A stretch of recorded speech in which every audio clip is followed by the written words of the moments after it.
찬양 드리겠습니다. 314장 314장 내 구주 예수를 더욱 사랑 찬송가입니다.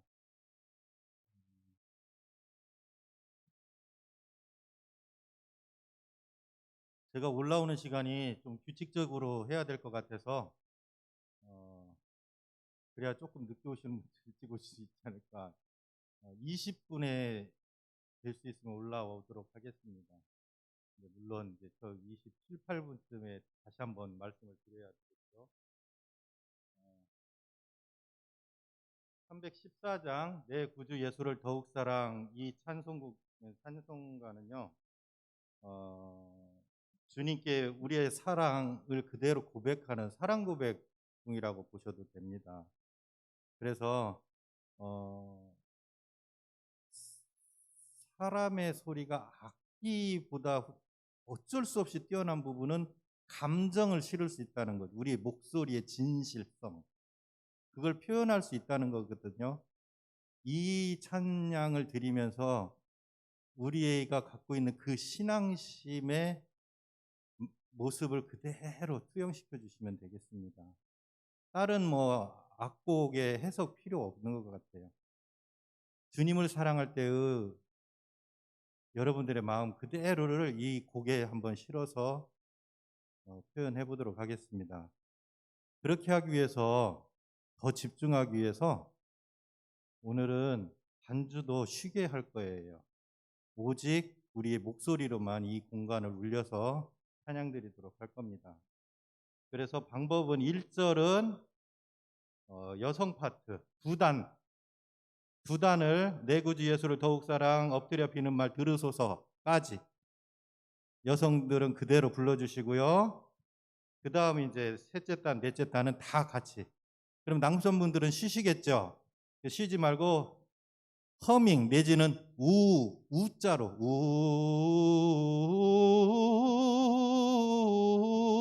같이 소리를 내주세요. 마스크를 쓰고 있기 때문에 그냥 아무 소리 안 내고 있으면 여성분들이 너무 힘들 것 같아요. 알겠죠? 첫 번째 단, 둘째 단을 여성분들만 가사 붙여서 노래해 주시고요. 셋째 단, 넷째 단은 다 같이 부르도록 하겠습니다. 남성분들은 우 소리를 내주시면 되고 2절 바로 들어갈 때 이제 바꿀 거예요. 남성분들은 가사를 붙여주시고 여성분들은 우로 맞춰주시고요. 물론 두 단, 첫째 단, 둘째 단, 그리고 셋째 단, 넷째 단은 다 찬양 드리시게요. 그리고 3절은 간주 없습니다. 오늘은 쉬셨으니까, 하시면서 쉬셨으니까 간주 없이 바로 3절 모두 힘을 내서 하실 거예요. 그리고 오늘은 좀 더 집중하기 위해서 자막이 뜨니까 자막을 댈 수 있으면 보시게요. 그리고 우리의 손은 찬송가를 내려놓으시고 가슴에 손을 모으시고 그렇게 찬양 드리시게요. 자, 한번 해보시겠습니다. 자, 첫음 주시고요. 이제 멜로디는 연습이니까 쳐주세요. 셋 여성 파트, 그 다음에 남성 시작. 내 구주의 더 예, 잘하셨어요. 자, 한 번만 더요. 내 구주 예수를 어떻게 사랑? 더욱 사랑이에요. 그래서 앞으로 더 나가셔야 돼.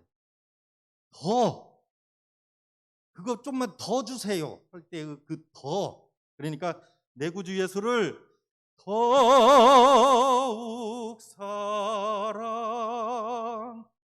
사랑이에요. 자, 그렇게 됐네. 내 예수를 앞으로 더욱 예, 여성 파트 그대로, 남성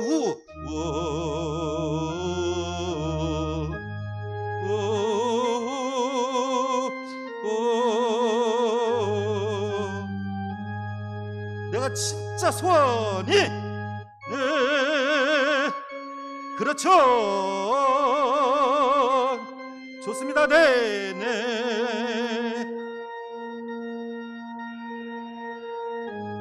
앞으로 더욱 그것보다 조금 더욱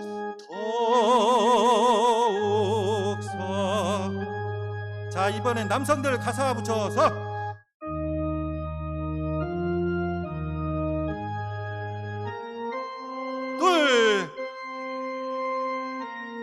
써도 여성 파트는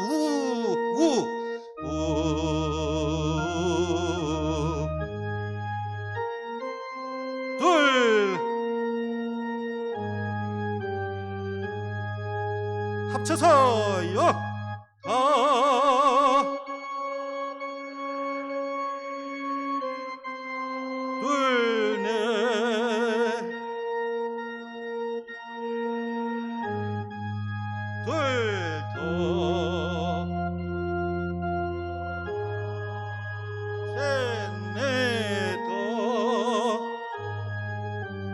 간주 없이 바로 갑니다. 간주 없이 바로 3절.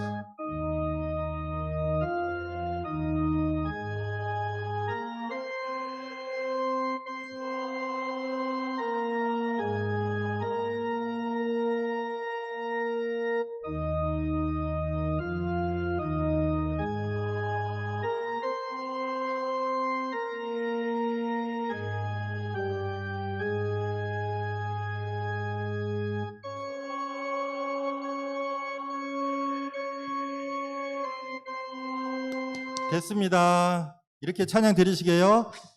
다음 주에도 계속 저는 20분에 될 수 있으면 여기로 올라와 있겠습니다. 지금 말씀을 드렸습니다. 20분에 제가 올라와서 시작을 하도록 하겠습니다. 같이 참여해 주시면 고맙겠습니다. 오늘 찬양곡 잘 기억해 주시고요. 주의에 맞춰서 하기 때문에 저를 믿고 따라오시기 바라겠습니다. 반주는 안 나올 겁니다. 자, 92장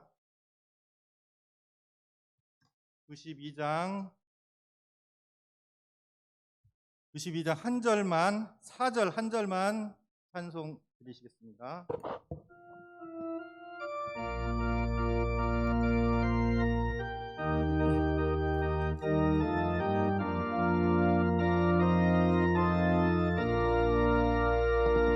그날이와 황금길에 그의 영광 바라보며 그의 발로 나란을 때 만나보린 나의 친구 사랑하는 나의 친구 늘 가까이 계시도다 그의 사랑 놀랍도다 변함없는 나의 친구. 할렐루야. 3일밤 예배 올라오신 성도님들을 주님의 이름으로 환영합니다. 이 시간 다 함께 묵상 기도 드리심으로 우리 하나님께 수요 예배 올려드리겠습니다.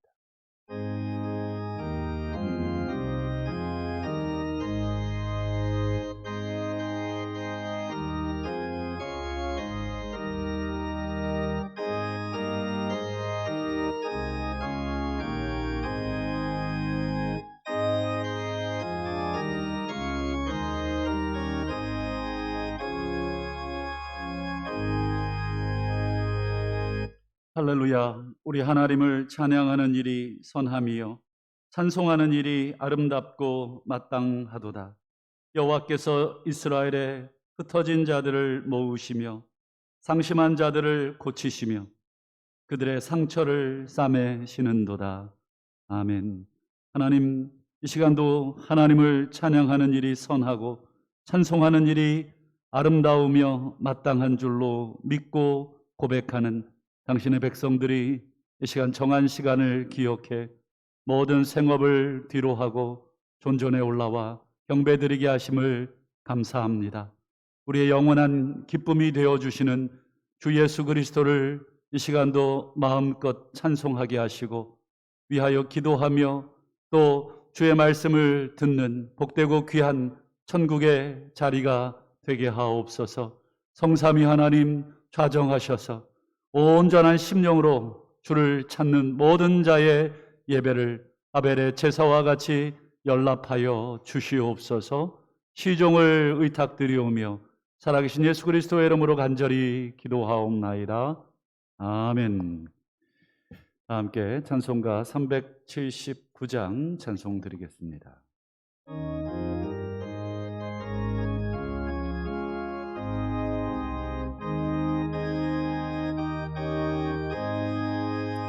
내 갈 길 멀고 함은 깊은데 빛 되신 주 저 모양 집을 향해 가는 길 비추소서. 내 가는 길 알지 못하나 한 걸음씩 늘 인도하소서.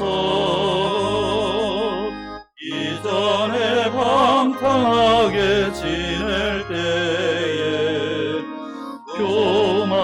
교만하여 맘대로 고집하던 이 죄인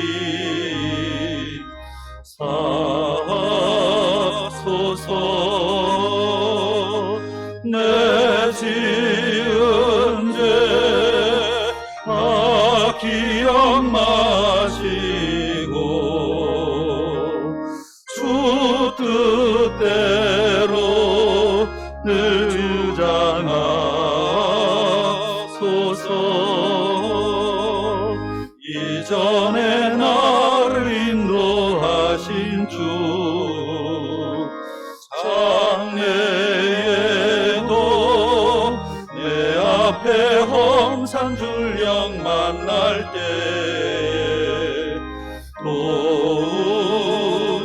도우소서. 밤 지나고 저 밝은 아침에 기쁨으로 내 주를 만나리.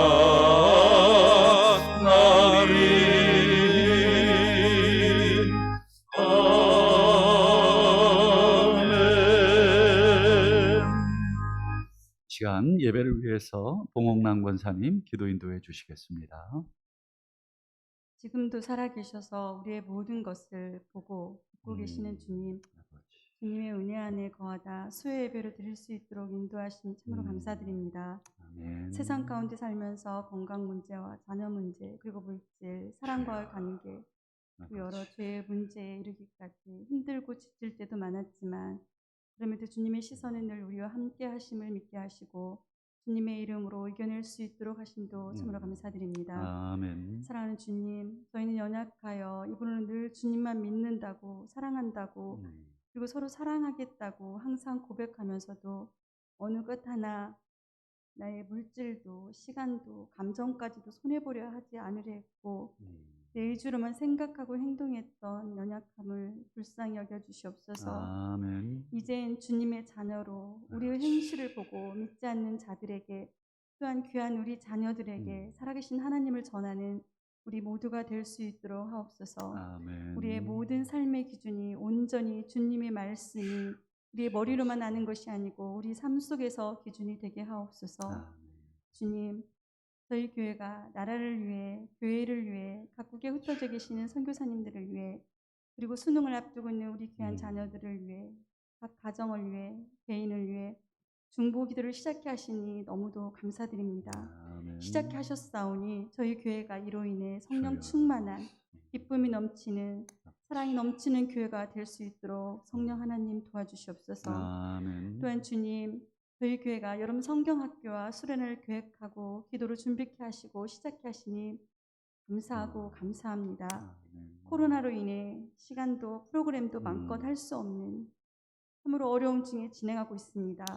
계획된 시간과 프로그램 전부를 우리 주여. 주님께 올려드립니다. 아버지. 주님, 사랑하는 주님, 저희는 어떻게 음. 해야 할지 프로그램을 놓고 음. 간절히 기도할 뿐입니다. 우리 아이들, 귀한 우리 아이들을 생각하여 주시옵소서. 아멘. 귀한 우리 아이들 어렵게 너무도 주여. 연약한 가운데 진행하고 있지만 주여. 모든 시간과 프로그램 위에 축복하시어 아멘. 오병이어의 기적을 보게 아멘. 하옵소서. 아멘. 우리 아이들이 살아계신 주님을 만나게 하시고 아멘. 주 안에서 꿈을 찾고 아멘. 세상에 그 어떤 것도 삶의 목표가 될 수 없으며 아멘. 주님만이 삶의 주인됨을 알게 하시고 아멘. 살아계신 우리 주님을 주여. 꼭 만나는 귀한 시간들로 채워 주시옵소서. 아멘. 기도로 모든 열정을 다하시는 각 주여. 부서 목사님들과 아버지. 전도사님들, 교사들에게도 더욱 함께하여 주시옵소서. 아멘. 또한 하나님의 시간 주여. 귀한 예배를 드립니다.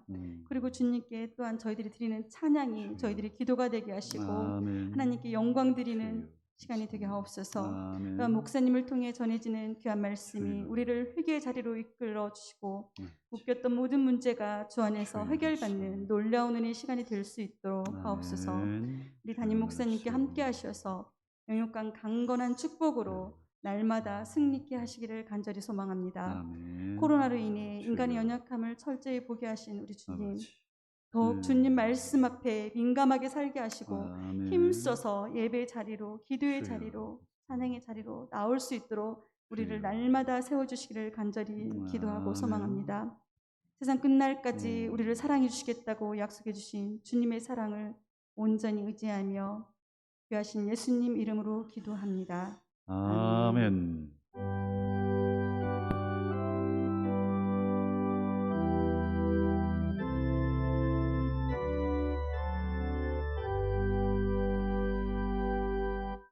이 시간 저희들에게 주시는 하나님 말씀 받겠습니다. 마태복음 23장 13절부터 22절까지만 보겠습니다. 신약성경 39페이지쯤 되겠습니다. 마태복음 23장 13절에서 22절까지. 우리 14절은 없으니까 바로 15절을 우리 성도님들이 읽어주시면 되겠습니다. 13절 제가 먼저 봉독합니다. 화 있을진저 외식하는 서기관들과 바리새인들이여, 너희는 천국문을 사람들 앞에서 닫고 너희도 들어가지 않고 들어가려 하는 자도 들어가지 못하게 하는도다.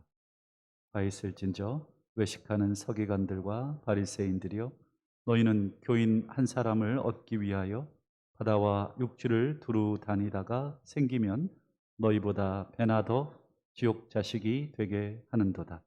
화 있을진저 눈먼 인도자여, 너희가 말하되 누구든지 성전으로 맹세하면 아무 일도 없거니와 성전에 금으로 맹세하면 지킬지라 하는도다.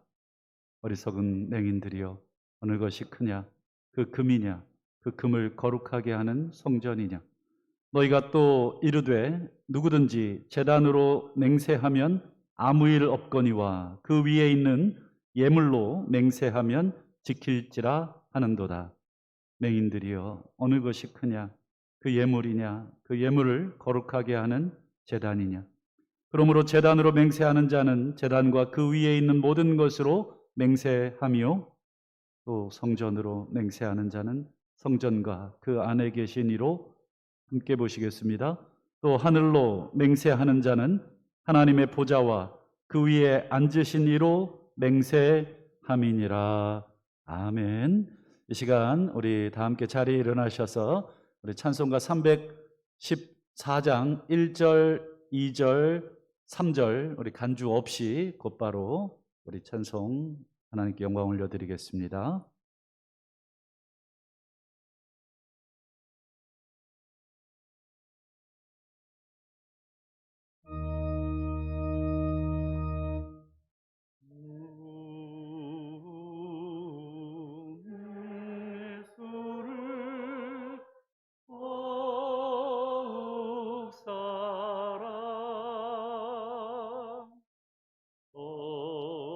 엎드려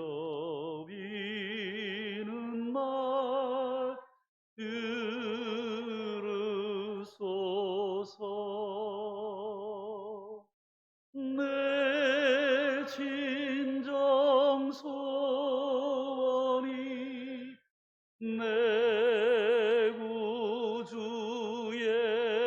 예수를 더욱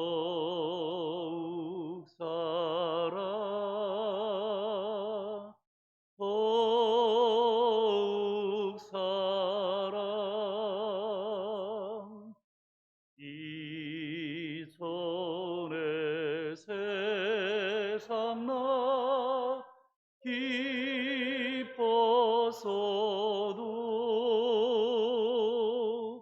지금 내 기쁨은 오직 예수 다만 내 비는 날 내 구주 예수를 더욱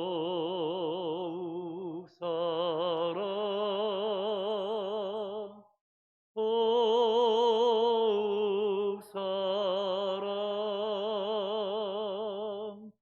이 세상 떠날 때 찬양하고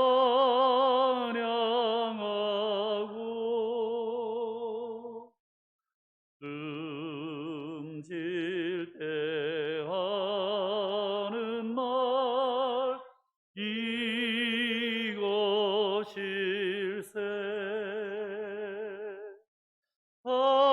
다만 내리는 날 내 구주 예수를 더욱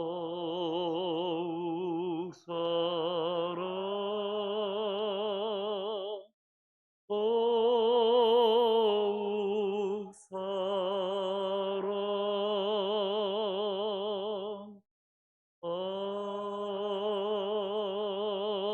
아멘. 주님을 더욱 사랑합니다. 이 세상 떠날 때 우리가 마지막에 고백할 그 한마디 역시 주님을 사랑했노라 고백하며 이 세상을 떠날 수 있다면 가장 행복한 자인 줄로 믿습니다. 하나님, 이 땅에 우리에게 주시는 그 모든 하루하루 일상 가운데 주님 사랑한다 더 많이 고백하는 저희들의 삶이 되게 하여 주시옵소서.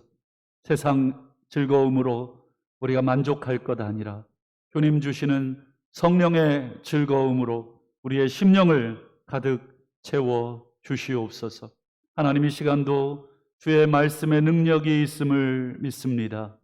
주의 말씀 앞에 모든 더러운 것들이 두려워 떨게 하시고 주의 말씀 앞에 모든 더러운 것들이 떠나는 놀라운 역사가 있게 하여 주시옵소서.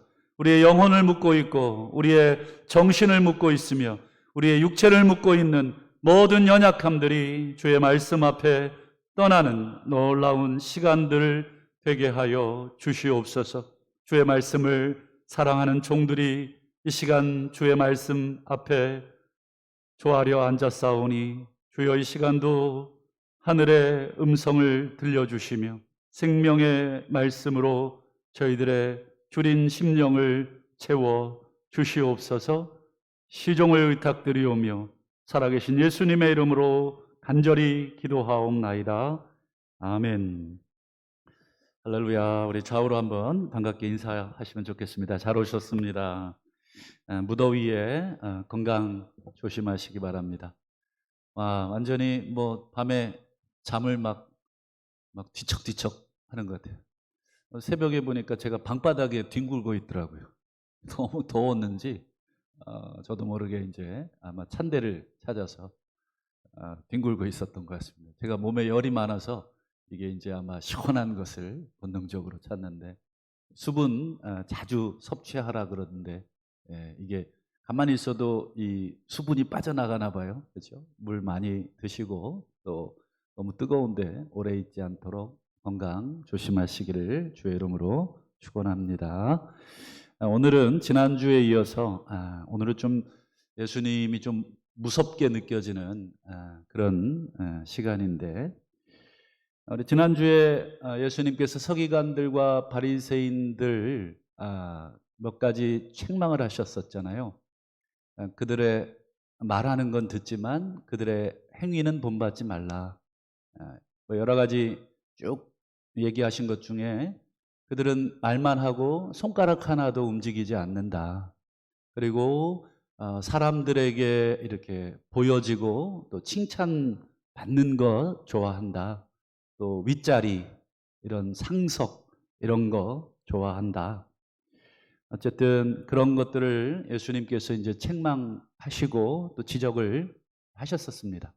그래서 오늘부터는 이제 화 있을진저, 이게 이제 총 7번이 나와 있는데, 뭐 어떤 사본에 의하면 8번 나온 사본도 있습니다. 뭐 그래서 7화 또는 8화. 어쨌든 이 화로 이제 예수님의 설교가 시작이 되고 마무리가 됩니다. 지난주 기억나시나? 예수님의 설교를 마태는 5덩어리로 이렇게 구분을 했더라. 그래서 이제 모세의 오경을 약간 아마 기초로 해서 예수님의 가르침을 이제 보여준 것처럼 그렇게 보여지는데, 가장 첫 번째 예수님의 설교가 산상설교였다. 그 산상설교의 첫 마디가 뭐였습니까? 심령이, 이게 아니라 원래는 복이라는 단어, 복되다라고 하는 단어로 첫 단어를 시작하셨다. 그리고 오늘 예수님의 이제 마지막, 어떻게 보면 설교거든요. 23장, 24장, 25장이 5, 6, 7장과 석 장씩 딱 짝을 이루고 있다. 근데 이 마지막 이 예수님의 설교의 이 부분의 첫 단어가 뭐냐? 화라고 하는 단어로 시작한다. 복으로 시작을 해서 화로 끝나고 있다. 이게 굉장히 뭔가 의도적인 그런 모습이 아닐 수가 없습니다. 예수님께서 이제 천국의 자녀들을 먼저 선언하고, 그 다음에요, 지옥의 자녀들은 또 어떤 자녀들인지를 마무리해주고 있다 하는 것을 우리가 보게 되는데, 화면을 한번 보여드릴까요? 이게 이제 그 부분인데, 화 있을진저, 화 있을진저, 화 있을진저. 참 이 좋은 말도 한두 번인데 이게 7번이 나옵니다. 그래서 어떤 사본에는 8번 나오기도 하고, 그래서 팔복과 짝을 이루고 있는 것이다, 뭐 이렇게도 보기도 하고. 좌우간 이 화라고 하는 단어를 이 7번 이렇게 예수님께서 연거퍼서 막 쉴 틈도 없이 막 정신을 못 차리게 막 쏟아붓는 그런 예수님의 이제 메시지를 좀 우리가 들어보려고 합니다. 오늘 예수님의 말씀은 마치 뭐와 같냐면, 이걸 이렇게 이 저주로 볼 것이 아니라 선언으로 보셔야 됩니다. 마치 판사가 죄인들을 앞에 놓고 최종적 심리를 마치고 최종 판결을 내릴 때 이렇게 탕탕탕 치면서 뭐 이렇게 구형을 하지 않습니까? 마치 그 모습과 비슷합니다. 최종적으로 우리가 하나님의 심판대 앞에 섰을 때 하나님께서 우리에게 내리실 구형의 그 시간처럼, 어떻게 보면 이미 앞당겨져서 이미 구형을 받는 거죠. 뭐 마지막 이제 최종심이 남아 있지만 제1심에서 이미 사형을 언도받는 죄인처럼 이미 하나님이신 예수님으로부터 이 땅에 있을 동안에 1심 이 형을 받고 있는, 그래서 이제 뭐 2심도 있고 3심도 있고, 그래서 아직 기회는 있죠. 아직 이 땅에 있을 동안에 이런 책망을 듣는다는 것은 가슴 아픈 일이기도 하지만, 동시에 죄가 드러나는 것은, 여러분, 이 땅에서 잘못이 드러나는 게 좋은 거죠. 부끄럽기도 하지만 돌이킬 수 있는 기회가 있으니까. 그러나 마지막, 여러분, 뭐 최종심에 가서, 여러분, 최종심은 이미 1심, 2심 다 끝나면 도무지 번복하기가 힘든 것이 최종심이라고 하더라고요. 하나님 앞에서 우리가 마지막에 섰을 때 이 선언을 듣는다면, 그때는 정말 절망스럽지 않겠는가라고 하는 생각을 하게 됐습니다. 그래서 오늘은 이 7개의 화 중에 몇 가지만 좀 보겠는데, 먼저 13절과 14절, 15절을 함께 볼까요? 너희는 천국 문을 사람들 앞에서 닫고 있다. 천국의 문을 열어놓으셨는데 누가 열어놓으셨습니까? 예수 그리스도께서 오셔서 회개하라. 천국이 가까이 왔다. 라고 천국의 문을 열고 누구든지 지금 오라고 초대하고 있는데 바리새인과 서기관들이 그 문을 예수님이 열어놓은 그 문을 그냥 통 하고 닫아버렸다는 거죠. 닫으면서 자기는 들어가고 안에서 닫은 게 아니라 자기도 안 들어가고 닫아버리고 또 들어가려고 쭉 오는 사람도 못 들어가게 하고 있다. 야, 이걸 도대체 어떻게 해석을 해야 되는가? 너무 무서운 얘기죠. 15절도 그렇습니다. 너희는 교인 한 사람 얻기 위해, 여기서 교인이라고 번역이 되어 있는 이 단어는 엄밀하게 조금 정확하게 말하자면 개종자입니다. 개종자. 즉 하나님을 믿지 않다가 하나님을 믿겠다고 하는 사람들, 그런 사람들을 말하는 것인데요. 어쨌든 이 교인 하나 얻기 위해서 바다, 육지 두루두루 다니다가 얻었습니다. 그런데 그래 놓고는 어떻게 하냐? 너희보다 배나 더 지옥 자식이 되게 한다. 천국 문을 닫고 너희도 안 들어가고 들어가려고 하는 사람도 못 들어가게 하고 교인 얻는다고 개종자 얻는다고 막 이리저리 데리고 와서는 더 배나 지옥 자식을 만드는구나. 야, 이게 참 듣고만 있어도 막 간담이 막 서늘한 얘기 아니겠습니까? 마치 우리 성도님들이 막 열심히 전도해서 데리고 왔는데 목사인 제가 어이구 집사님보다 더 배나 지옥 자식 만들려고 데려왔냐고. 제가 만약에 그런다면 이거는 뭐 싸우자는 거밖에 더 되겠습니까?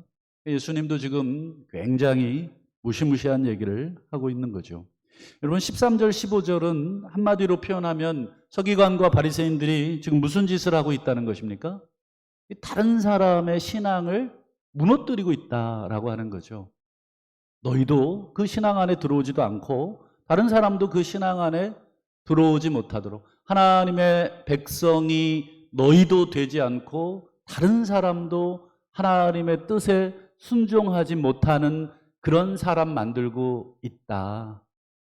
개종을 시켜서 너희들의 무리로 데리고 왔지만 오늘날로 얘기하면 뭐 교회 전도해서 데리고 왔는데 어떻게 하고 있어요? 계속 잘못된 신앙만 보여주고 가르쳐주고 그렇게 유유상종 너희와 똑같은 무리로 만들고 있구나 라고 하는 아주 강력한 경고의 말씀입니다. 타인의 신앙을 무너뜨리는 자들이 이미 서기관과 바리새인들이 되어버린 것이죠. 여러분, 타인의 신앙을 우리가 무너뜨릴 수 있는가? 얼마든지 무너뜨릴 수 있습니다.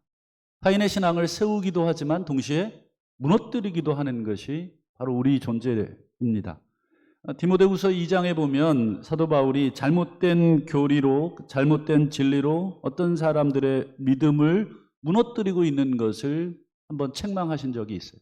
또 디도서 1장 11절에도 보면 온통 가정을 무너뜨리고 다니는 사람들을 사도 바울이 아주 통렬하게 비판하고 책망하는 내용도 디도서 1장 11절에 나오잖아요.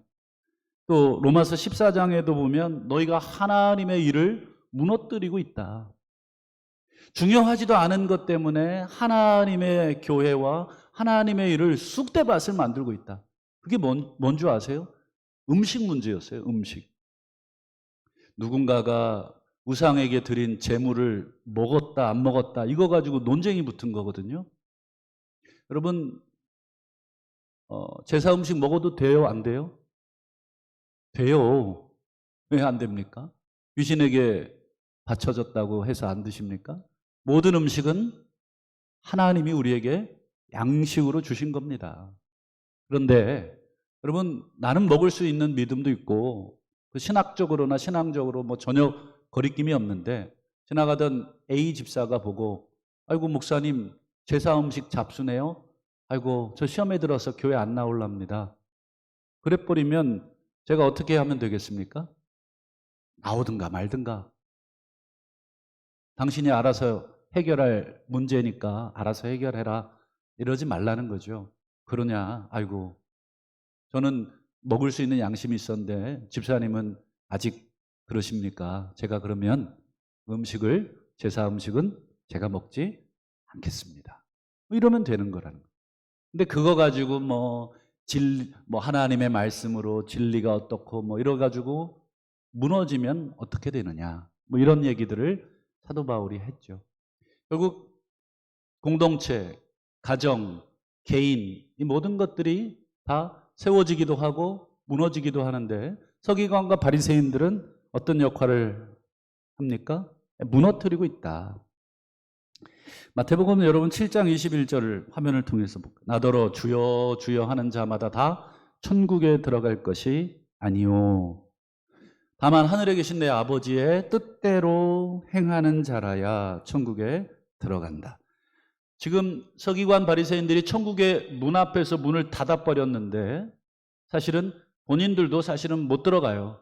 안 들어가고 뭐 나는 얼마든지 문 열고 들어갈 수 있다 이렇게 생각을 했는지는 모르겠습니다만 사실 예수님의 말씀에 의하면 하나님 하늘에 계신 내 아버지의 뜻대로 행하여야 천국에 들어갈 수 있다. 분명하게 예수님께서 말씀을 하셨기 때문에 이들은 천국에 본인도 못 들어가고 또 본인을 통해서 만나는 많은 교인들 또 성도들 사람들 신앙을 다 무너뜨려 버린 거죠. 여러분 서기관 바리새인 어떤 존재입니까? 지금으로 말하면 신학교 교수님 또 저 같은 목회자 하여튼 성경 박사들이에요. 성경을 업으로 삼고 있는 하나님 말씀의 전문가들입니다. 말씀을 가장 가까이서 늘 보고 있는 말씀의 친구들 이렇게도 부를 수 있는 그런데 그런 말씀을 가장 가까이 하는 자들이 지금 말씀을 어떻게 하고 있습니까? 몰라서가 아니라 알고도 왜곡을 합니다. 몰라서 왜곡할 수는 있죠. 모르니까. 왜곡이라기보다도 몰라서 잘 못할 수 있는 거니까. 근데 알고는 여러분 어떻게 됩니까? 그건 왜곡이 됩니다. 마치 우리처럼 법을 잘 모르는 사람은 가끔 법을 어길 때가 있잖아요. 그러면 선처가 됩니다. 법을 몰라서. 그러나 법을 가지고 밥을 먹고 사는 이 전문 법률가들은 어떻습니까? 물론 전문 법률가라도 법전을 줄줄줄 꿰고 있는 분들은 없겠죠. 그러나 최소한 우리 서민들보다는 법을 더 많이 알고 있기 때문에 법의 약점도 잘 알고 또 법을 어떻게 이용을 해야 이것이 법에 크게 저촉되지 않으면서도 이렇게 쓸 수 있는지를 더 잘 압니다. 마치 서기관 바리새인들은 하나님의 말씀을 늘 가까이 했기 때문에 일반 백성들은 누구에게 하나님의 뜻을 물었겠습니까? 그렇죠. 이들에게 물을 수밖에 없죠. 본인들이 물론 읽고 하지만 최종적 허락과 권위는 위로부터 받아야 되는 거니까. 그래서 여러분 이 서기관과 바리새인들을 향한 예수님의 정죄는 그들이 하나님의 뜻을 왜곡하고 있다. 그 왜곡한 것을 본인에게도 그리고 타인에게도 그렇게 가르치고 있는 것에 대한 정죄입니다. 그러면 구체적으로 이제 예수님이 어떤 부분을 어떻게 왜곡을 했는가 사례를 들어서 이제 설명을 하십니다. 우리 16절하고 18절을 한번 보실까요? 한번 우리 상식적으로 한번 우리 성도님들이 성경을 모른다고 치고 그냥 한번 읽어보셔도 이건 상식적으로 그냥 아는 거예요. 예를 들면 노상방뇨 됩니까? 안 됩니까? 경우에 따라서는 될 수도 있고 안 될 수도 있지만 그래도 기본적인 상식선에서는 아무리 급해도 그렇죠. 공공장소나 여러 사람들이 있는 데서는 안 하는 것이 상식적이죠. 근데 정말 급한 상황이면 예외를 둘 수는 있지만 상식적으로만 봐도 법이라는 거는 대체로 다 상식선에서 해석이 됩니다. 16절, 누구든지 성전으로 맹세하면 아무 일도 없다. 그런데 성전의 금으로 맹세하면 지켜라. 이 성전의 금이라는 게 이제 두 가지인데, 성전 안에 금을 보관하는 곳이 있고, 또 성전에 금으로 이렇게 뭐라 그러죠? 이렇게 더 씌운 부분이 있어요. 이렇게 벽 같은데 금박으로 이렇게. 뭐 둘 중에 어떤 건지는 명확하진 않지만, 어쨌든 이 성전으로 맹세하는 것과 그다음에 성전에 있는 금으로 맹세하는 것, 어떤 게 더 중요할까요? 상식적으로만 봐도 이해되죠. 18절도 똑같습니다. 제단으로 맹세하면 아무 일도 없지만 제단 위에 올려진 예물, 제물로 맹세하면 지켜라. 이게 서기관과 바리새인들이 가르쳤던 내용이잖아요. 저는 이 구절을 읽으면서 이런 생각이 들었어요. 뭐 우리가 친구들 간에 뭐 이렇게 막 논쟁이 있고 다툼이 있을 때 저도 그랬던 기억이 나요. 야, 우리 엄마 걸고 내가 맹세해. 뭐 집까짓 게 뭔데 엄마를, 집에 가만 계신 엄마가 그냥 졸지에 소환이 됐었거든요. 그만큼 이제 내 말에 뭐예요? 확신이 있다든지 이런 거 할 때 뭐 부모님 가끔 우리가 들먹이 뭐 했는데, 근데 뭐 만약에 누군가가 그렇다고, 만약에 야, 우리 엄마가 어저께 산 옷에다가 내가 걸고 맹세해. 그럼 피식 웃지 않겠습니까? 엄마나 아빠를 걸고 하면 이거 좀 센데 이럴 수 있지만, 엄마의 옷 또는 뭐 아빠의 차 뭐 이런 거에다가 걸고 맹세를 하면 어떤 게 더 센 거예요? 어떤 게 더 중요한 거예요? 상식적으로 그냥 다 이해가 됩니다. 그런데도 불구하고 16절 18절 보면 성전으로 맹세하면 괜찮아. 그거 안 지켜도 뭐 오케이. 근데 금으로 맹세하면 지켜라. 제단으로 맹세하면 안 지켜도 돼. 그러나 제단 위에 예물로 맹세하면 꼭 지켜야 돼. 뭐 이런 식의 가르침들을 했다. 예수님도 어이가 없죠. 그래서 상식적인 차원에서 되물어 봅니다. 자, 17절 19절. 이 어리석은 맹인들아, 어느 게 크냐? 금이냐? 그 금을 거룩하게 하는 성전이냐? 물론 금도, 성전과 연관된 금은 거룩한 금이 되잖아요. 둘 다 거룩해요. 성전도 거룩하고 금도 거룩하지만, 그것이 두 개가 붙어 있을 때 거룩해지는 건데, 그걸 분리해 놓으면 어떻습니까? 이 금은 그냥 금일 뿐입니다. 성전과 접촉이 됐을 때 이 금도 거룩해지는 것입니다. 그 19절도 그런 얘기예요. 맹인들아, 어느 게 크냐? 예물이냐? 아니면 그 예물을 거룩해 하게 하는 제단이냐? 제단은 그 자체로 거룩하고, 제물은 밖에 이렇게 있던 제물은 그냥 제물일 뿐이에요. 그러나 그게 제단 위로 올라가는 순간 그 제물은 거룩해집니다. 그건 그냥 만들어낸 법칙이 아니라, 출애굽기를 한번 보겠습니다. 출애굽기 23장 37절만 한번 볼까요? 이제 제단을 하나님이 거룩하게 이제 만드는 그 봉헌을 하거든요. 자, 그리하면 이렇게 몇 가지 규정을 알려주시고, 그러면 이 제단이 거룩한 제단이 될 거다. 그 다음 보세요. 그 거룩해진 제단에 접촉하는 모든 것은 어떻게 돼요? 거룩해지는 거다. 이 물, 그냥 제단과 상관없이 있을 땐 그냥 물이지만, 이 제단과 접촉이 되는 순간 이 물은 무슨 물이 되는 거예요? 성수가 되는 거다. 지금 출애굽기의 이 원칙입니다. 그러면 어떤 게 큽니까? 당연히 제단이 큰 거죠. 상식적으로 그렇습니다. 성전, 금, 어느 게 크냐? 그렇죠. 상식적으로 성전이 크다.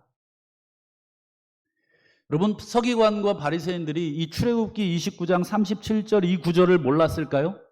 성경 박사들이, 우리도 알고 있고 나도 아는데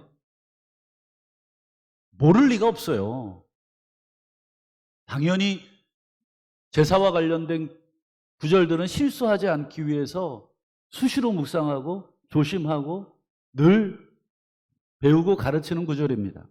이들에게 있어서 이 구절은 모를 리가 없어요. 그럼에도 불구하고 왜 성전, 제단 이것보다 금, 예물 여기다가 왜 이들은 더 힘을 주고 무게를 줬을까?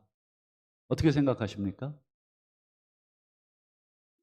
여러분 마태복음 23장 14절을 한번 볼까요? 뭐라고 되어 있습니까? 성경을 보셔야 됩니다. 없기 때문에 없음이라고 되어 있잖아요.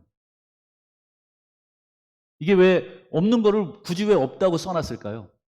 없으면 그냥 빼면 되잖아요. 14절을 빼고 15절을 14로 고쳐서 이렇게 하면 되잖아요. 근데 여러분 사분학자들이 글을 쓸 때는 정확하게 씁니다. 막 자기 마음대로 임의로 이거는 뭐 빼고 이렇게 하지 않습니다. 이건 손상이 됐거나 해석하기 어려울 때는 이거는 그냥 없다라고, 아니면 어떤 사본은 진짜로 없고 그냥 있었는데 손실이 됐거나 이렇게 전달되면서 본실이 됐던 그런 경우를 다 기록해 놓는 거죠. 그러니까 이거는 있었던데 없어진 거든지 여러 가지 이유가 있습니다. 그런데 다른 사본에 보면 여러분 성경 혹시 좋은 성경을 갖고 계신 분들은 그 난회주라는 게 있을 겁니다. 없음 해갖고 1번 뭐 이렇게 해서 거기 보면은 어떤 구절이 있었을 가능성이 있다 이렇게 표현되어 있냐면, 화면을 보여드릴까요? 마가복음 12장 40절과 누가복음 20장 47절이 있었을 가능성이 큰 곳이다 이렇게 되어 있습니다. 제가 한번 그 구절을 찾아서 똑같습니다. 그 구절은 서기관들을 삼가라는 건 12장 39절이고 40절은 뒤에 나옵니다. 그들은 과부의 가산을 삼킨다. 이게 이 마태복음 23장 14절에 들어가 있을 가능성이 크다. 이게 이제 소위 말하는 사본학이라는 겁니다. 이렇게 뭐 여러 가지 이제 성경을 연구하시고 비교하면서 이 구절이 있을 가능성이 크지만 이 마태복음 이 사본에는 이게 없기 때문에 없음으로 기록이 되어 있습니다. 그러나 만약에 이것이 맞다면, 이것이 가능하다면 서기관들을 어떻게 표현하고 있어요? 과부의 가산을 삼키는 존재로 묘사합니다. 과부는 가뜩이나 어려운 사람입니다. 뭐 넉넉한 부자도 아니고 정말 남편 없이 그 당시에 혼자 삶을 살아간다는 건 지금 이 시대도 어렵지만 그 시대는 정말 사회적인 빈곤층에 해당되는 약자입니다. 그래서 하나님이 구약 때부터 고아, 과부, 나그네 이 세 그룹에 대해서는 특별하게 사회적 보장 제도를 마련해 둬라라고 할 만큼 이들에 대한 이 구제금은 특별하게 취급했어요. 그런 사람들도 물론 과부들도 예외는 없이 성전세를 내게 돼 있습니다. 이것은 남녀노소 불문하고 무조건 내는 의무금입니다. 세금과 같기 때문에 예외는 없어요. 가난해도 내고 부자도 냅니다. 그런데 이 과부의 가산을 삼키는 사람이 서기관들이더라. 서기관들이 어떤 사람이라고요? 하나님의 말씀의 전문가들. 그 말씀을 가지고 이 과부들에게 압박을 하는데 과부들이 어떻게 견뎌요? 하나님의 뜻이라고 그렇게 해서 목을 조르는데 안 되죠. 그리고 누가복음 16장 14절도 한번 보여드릴까요? 이제 바리새인에 대한 얘기가 여긴 나오는데, 바리새인들은 어떤 존재라고 합니까? 돈을 좋아하는 사람들이다. 요 누가복음 16장 14절 앞에가 뭔지 아십니까? 13절이겠죠. 누가복음 16장 13절을 어떤 내용일까요? 무슨 말을 하고 나서 바리새인들은 돈을 좋아하는 사람들이다 이 말이 나왔을까? 13절을 한번 같이 보여드릴까요? 예수님이 이런 말씀을 하십니다. 집 하인이 두 주인을 섬길 수 없다. 이 사람 섬기고 저 사람 섬기고 누구 하인이냐? 불가능한 거다. 그 당시 하인은 철저하게 한 주인의 노예일 뿐이다. 공동의 하인일 수는 없다.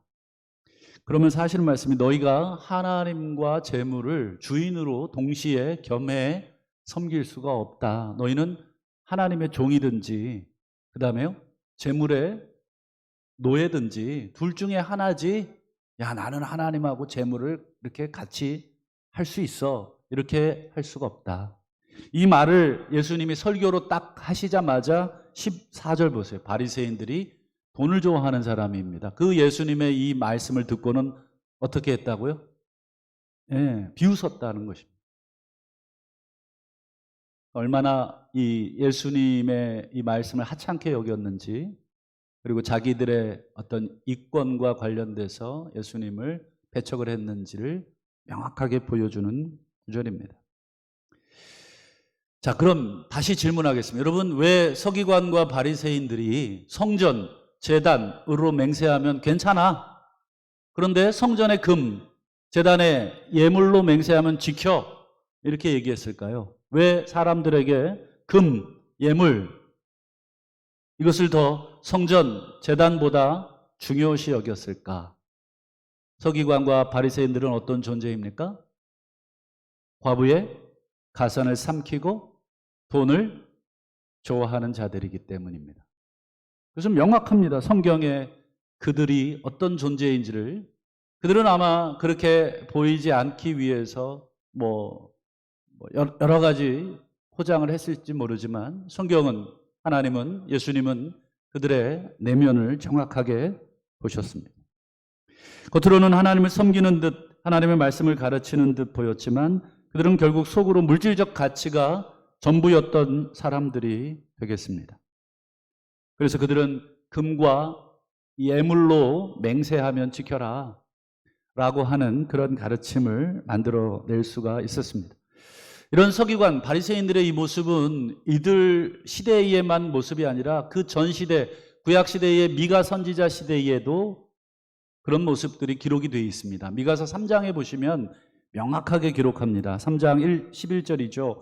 그들의 우두머리들은 뇌물을 위해 재판하고, 공의를 위해 재판이 아니라 누가 돈을 더 주느냐, 누가 더 나에게 이익이 되는 사람이냐, 옳고 그름보다는 나에게 이익이 되고 이익이 되지 않느냐로 재판을 하게 되는 모습. 제사장들은 삭슬 위해서 교훈을 한다. 그 다음에 선지자들은 돈을 위해서 점을 쳐준다. 점을 쳤다, 이게 이제 좀 미신적 행위가 되겠습니다. 전부 다 뭐예요? 뇌물, 삭, 돈이라고 하는 공통적인 표현은 다 물질적인 부분들이 그들의 종교를 압도하고 있는 그런 점을 얘기합니다. 그러면서 그들이 뭐라고 합니까? 여호와를 의뢰하여 이르기를, 여호와께서 우리 중에 계시지 아니하냐. 어떤 종교적인 어떤 말과 어떤 행동들, 기도들, 이런 모든 것들은 그냥 그대로예요. 그러나 그들의 중심에는 철저하게 신앙이, 하나님이 그들의 이익으로 지금 둔갑해 버리고 있는 것이죠. 사도 바울이 마지막 때의 특징들을 여러 가지를 얘기하잖아요. 디모데후서 3장 1절부터 볼까요? 1절, 2절, 4절, 5절인데 중간에 좀 생략을 했습니다. 말세에 이 고통의 때가 올 건데, 첫 번째가 이제 자기를 사랑하는 특징. 다 자기 중심이 되는 거예요. 나에게 이익이 되느냐, 나에게 도움이 되느냐, 하나님도 나에게 도움이 되면 믿어주고, 이 교회가 나에게 도움이 되느냐, 이 공동체가 나에게 이익이 되느냐, 이 사람이 나에게 유익하냐, 내 사업에, 내 비즈니스에, 여러 가지 내 경제 활동에 도움이 되면 관계를 맺고, 전부 다 자기 중심으로 신앙이 다 바뀌는 거예요. 하나님도 우리가 하나님을 섬기는 게 아니라 하나님이 나를 위해 존재하시는 분으로 다 둔갑되어 있는, 그게 여러분 무슨 요즘 소위 말하는 포스트 모더니즘의 가장 큰 특징이 자기 중심입니다. 자기가 모든 가치의 기준입니다. 내가 좋아야 옳은 거예요. 예전엔 옳은 것은 내가 싫어도 옳은 거였지만 지금은 내가 싫으면 옳지 않은 것이고 내가 좋으면 그게 옳은 것이 됩니다. 절대적 가치 기준, 권위, 과거에 옳다라고 믿었던 모든 것들을 다 거부하는 세대가 포스트 모던, 요즘 우리 아이들의 세대입니다.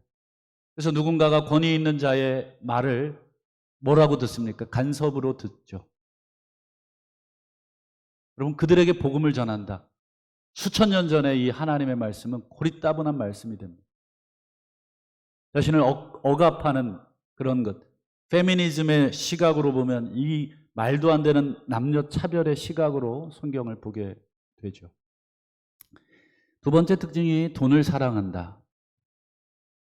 여러 가지가 있어요. 뭐 자랑, 교만, 비방, 그다음에 감사하지 않음, 원망, 불평, 거룩하지 않음, 무정, 원통함을 풀지 않음, 모함, 절제하지 않음, 사나움, 선한 것을 좋아하지 않음, 배신, 조급, 자만, 쾌락, 사랑, 이런 게 중간에 있고, 어쨌든 큰 두 가지 특징이 뭐예요? 자기와 재물이 가장 먼저 등장하는 특징을 얘기합니다.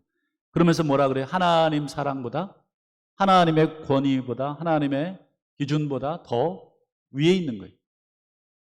그리고 5절에 보시면 경건의 모양은 겉모양이 되겠죠. 겉으로 드러나는 것은 경건이지만 속으로는 뭐가 있습니까? 능력은 부인한다. 능력을 갖출래야 갖출 수가 없죠. 기도의 능력, 말씀의 능력, 또 찬송의 능력. 찬송은 부르지만 그 찬송이 정말 역사하는 그 능력. 기도는 하지만 그 기도가 우리의 삶을 바꾸고 세상을 바꾸고 하나님과의 친밀한 교제 속에 들어가는 힘, 그 경건의 능력은 전혀 경험하지 않는 종교적인 어떤 화려함, 대형 집회들, 화려한 조명과 많은 음악들을 여러분 왜 그렇게 합니까? 빈곤해지기 때문에 그렇습니다. 여러분 내면이 빈곤한 사람은 외형을 드러내기를 원합니다. 자기를 학벌로 또 자기를 수많은 치장거리로 옷이나 또 가진 재물이나 내면이 공허하기에 그것을 채워내지 않으면 견딜 수가 없는 것입니다. 수많은 사람들의 인정과 욕구를 받아야 자기 자신이 설 수 있기 때문에. 여러분 신앙생활을 하지만 하나님과의 그 내밀함과 말씀의 그 깊이와 또 기도의 능력들을 우리가 채우지 못하니까 신앙의 외적인 것들로 자꾸 내 자신을 치장하는 세대가 올 것이다. 이 같은 자들에게서 사도 바울은 단호하게 말합니다. 돌아서라. 내가 그런 사람이냐? 그러면 나 자신을 그렇게 만들지 말고 돌이키라. 또 누군가가 그런 사람이냐? 그런 사람하고 가까이 하지 않도록 돌이켜라. 말씀을 맺겠습니다. 오늘 예수님이 서기관과 바리새인들을 지적한 것들이 오늘 우리들에게는 어떻게 적용이 되고 오늘 우리 시대에는 또 어떻게 적용이 되는가 한번 우리가 되돌아볼 일입니다. 우리의 경건은 어떻습니까? 우리가 하나님의 말씀을 듣는 것, 종교 생활하는 것입니까? 아니면 정말 살아계신 하나님과의 깊은 관계 속에 있는 것입니까? 모쪼록 하나님 말씀을 순전하게 믿고 따를 수 있는 우리 모두가 되셔서 산상설교의 그 복이 우리에게 가득하고 오늘 23장의 그 화가 아니라 복이 가득한 선언을 받을 수 있는 저와 우리 모든 성도님들 되실 수 있기를 주님의 이름으로 간절히 축원합니다. 이 시간 한번 우리 반주를 좀 부탁드리고 한번 기도 같이 했으면 좋겠습니다. 오늘 주신 말씀 붙들고 기도하면 좋겠습니다. 하나님, 천국의 문을 닫아버리고 나도 안 들어가고 다른 사람도 못 들어가게 교인 하나 얻어내려고 바다와 육지를 두루 다니면서 나보다 더 배나 지옥 자식을 만들고 있는 그런 서기관 바리새인과 같은 우리의 모습 하나님 다시 한번 돌이켜보게 해주시고 또 경건을 이익의 수단으로 삼는 세대가 되어버렸는데 하나님이 나를 위해 존재하는 분이 아니라 내가 주의 노예이고 주의 종입니다. 주님께서 말씀하시면 순전하게 따르고 돌아갈 수 있고 순종하는 그런 백성들 되게 해달라고 주신 말씀 붙들고 좀 기도하시고 또 우리 교회학교 여름 사역을 위해서 기도 같이 했으면 좋겠습니다. 우리 울며 씨를 뿌리지 않으면 결코 거둘 수 없는 원리가 하나님 나라의 원리이고 자연의 원리입니다. 우리 아이들에게 또 같이 눈물로 기도해주고 또 아이들을 말씀으로 가르쳐주고 아이들을 더 사랑해주며 하나님의 자녀들로 세움을 받을 수 있도록 기도해주는 것이 또 우리 어른들의 귀한 사명인 줄로 믿습니다. 우리 지난주부터 시작된 우리 교회학교 위에서 하나님 10년, 20년 후에 하나님께서 이들을 거목으로 성장시키시고 하나님 나라의 귀한 일꾼으로 세워주시옵소서. 또 우리 중고등부, 대청부, 청년회가 또 연합으로 7월 24일 오후 6시에 우리 오택주 목사님 강사로 우리 귀한 또 말씀 집회를 준비 중에 있습니다.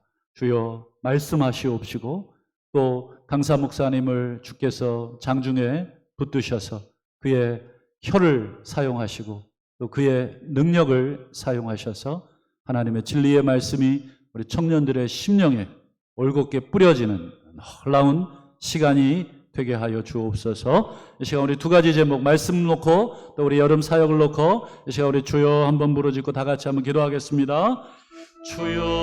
주여 감사하신 하나님 아버지 주의 영광을 감사합니다. 하나님 우리를 다시 한번 도우시는 은혜를 구합니다.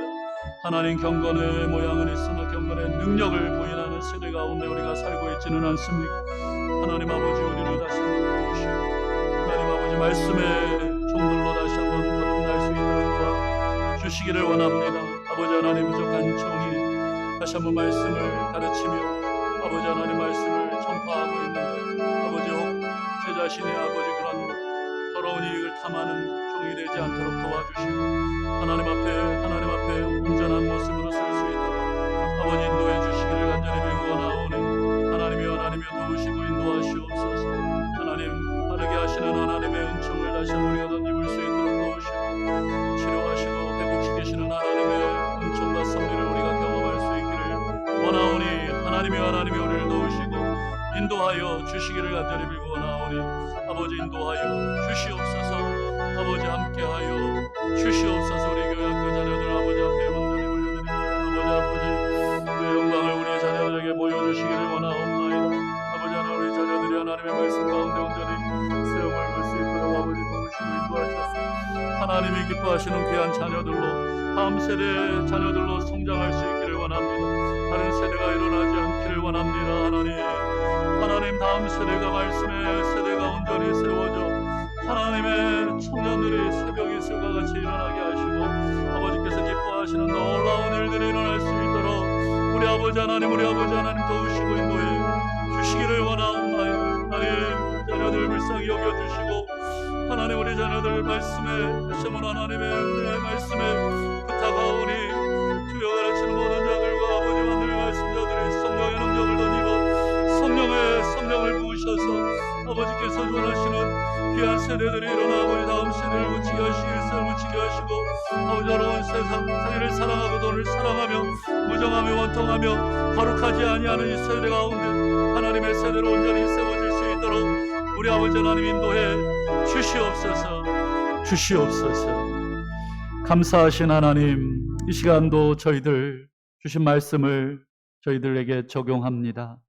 아버지 저희들이 얼마나 더러운 욕망으로 가득 차 있는 존재들인지 보게 하여 주시고 다시 한번 주의 말씀으로 저희들을 정결케 하시고 하나님 천국 문을 닫고 나도 들어가지 않고 남도 들어가지 못하게 하는 어리석은 자들 되지 않도록 도와주시옵시고 다시 한번 순전하신 하나님 말씀 앞에 기쁨으로 우리가 살아가며 하나님이 원하시는 그 뜻을 행함으로 다시 한번 하나님의 나라를 유업으로 상속받는 아브라함의 종들이 되게 하여 주시옵소서.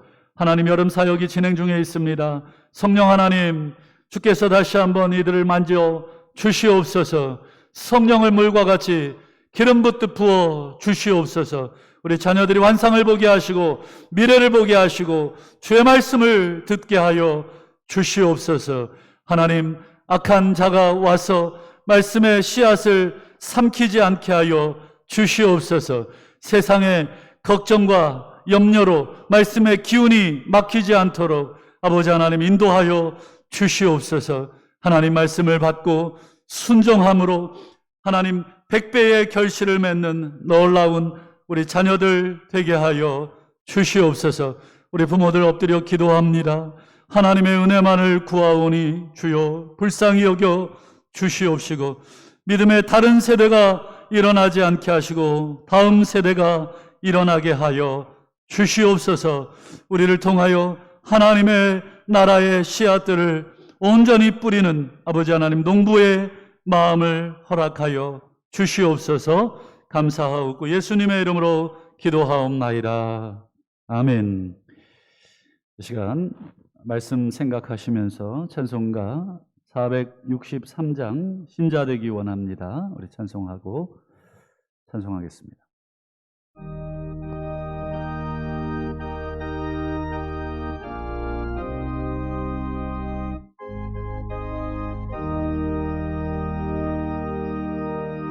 신자 되기 원합니다.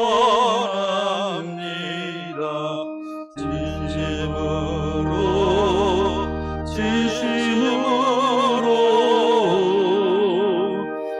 신자 되기 원합니다.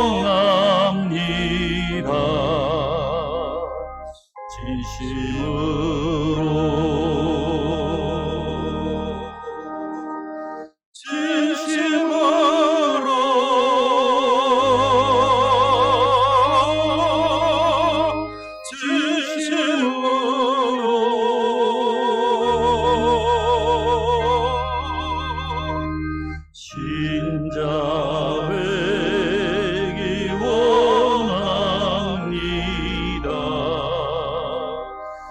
진심으로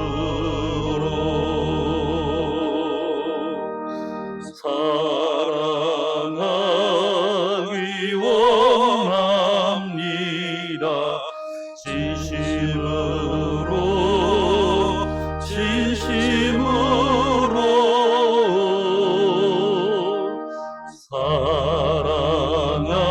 사랑하기 원합니다.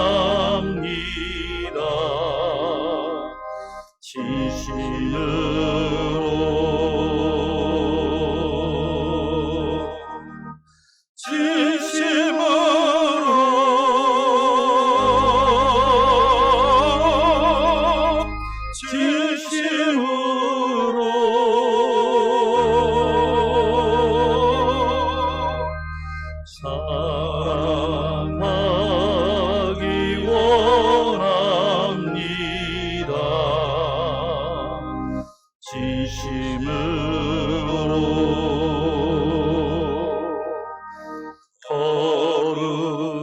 거룩하기 원합니다. 진심으로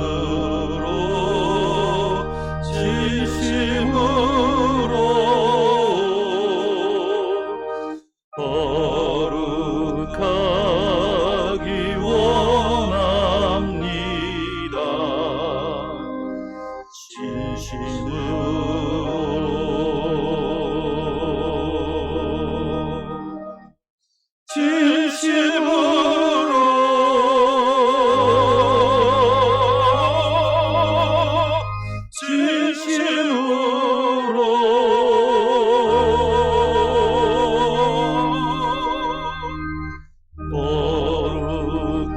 거룩하기 원합니다.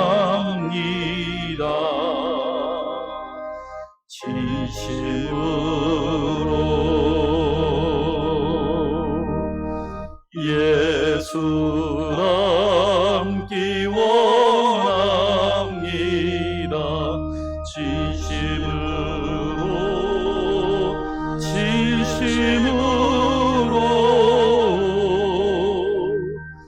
예수 닮기 원합니다. 진심으로